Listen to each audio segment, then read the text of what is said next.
بسم اللہ الرحمن الرحیم۔ الصلاۃ والسلام علیکہ یا رسول اللہ وعلی آلک و اصحابک یا حبیب اللہ۔ السلام علیکم ناظرین و سامعین۔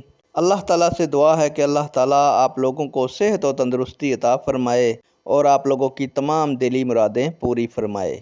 پیارے دوستو، آج کی ویڈیو کا عنوان ہے سب سے پہلے بلند آواز میں قرآن مجید پڑھنے والے صحابی کا کیا نام تھا؟ امید کروں گا کہ یہ معلومات آپ کے علم میں اضافہ فرمائے گی اور آپ اس ویڈیو کو شیئر کریں گے، چینل کو سبسکرائب کریں گے تاکہ دوسرے لوگ بھی اس معلومات سے مستفید ہو سکیں۔ بڑھتے ہیں ویڈیو کی جانب۔ سب سے پہلے بلند آواز میں قرآن مجید پڑھنے والے صحابی حضرت عبداللہ بن مسعود رضی اللہ تعالیٰ عنہ تھے۔ نیک دعاؤں کے ساتھ آپ سے اجازت چاہوں گا۔ اللہ تعالیٰ آپ لوگوں کا حامی و ناصر ہو اور آپ لوگوں کو ظالم کے ظلم، حاسد کے حسد سے محفوظ فرمائے۔ اللہ حافظ۔